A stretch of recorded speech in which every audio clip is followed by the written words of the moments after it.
അദാനി ഇവിടെ പോർട്ട് കൊണ്ടുവന്നു കഴിഞ്ഞാൽ ഇവിടെ അതിൻ്റെ ക്രെഡിറ്റ് മുഴുവൻ എടുത്ത പിണറായി വിജയനാണ് വന്നിട്ട് സ്വകാര്യ മേഖല. ഞാൻ ചോദിക്കട്ടെ, പോർട്ടിൽ നിക്ഷേപിക്കാനുള്ള പണം സംസ്ഥാനത്തിനുണ്ടോ?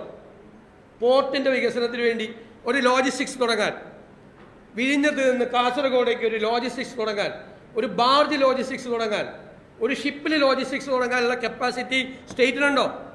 അപ്പോൾ അവിടെ സ്വകാര്യ നിക്ഷേപം കൊണ്ടുവന്ന് അവിടെ മത്സരം ഉണ്ടാക്കി ആ സ്വകാര്യ നിക്ഷേപത്തിലൂടെ ബാർജ് ലോജിസ്റ്റിക്സും വെസൽ ലോജിസ്റ്റിക്സും തുടങ്ങും.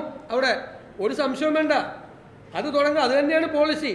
പിന്നെ ഔട്ട് ഓഫ് പോർട്ട് അത് ഡെവലപ്പ് ചെയ്യും. അവിടെ ഫിഷറീസ് എക്സ്പോർട്ട് ഉണ്ടാവും, അവിടെ ഒരുപാട് തൊഴിലവസരങ്ങൾ കിട്ടുന്ന ലോജിസ്റ്റിക്സ് പാർക്കുകൾ ഉണ്ടാവും. ഗവൺമെൻറ്റിൻ്റെ ഏജൻസികൾക്ക് ചെയ്യാൻ പറ്റാവുന്ന എല്ലാ സപ്പോർട്ടും ചെയ്തു കൊടുക്കും.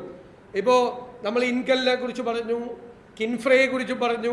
ഇപ്പോൾ KSIL ഇപ്പോൾ കണ്ടെയ്നർ ടെർമിനൽ ഉണ്ടാകാൻ വേണ്ടിയിട്ട് സ്ഥലം KSIL ആണ് നോക്കുന്നത്. ഗവൺമെൻറ്റിൻ്റെ ഏജൻസികൾക്ക് പരിമിതിയുണ്ട്.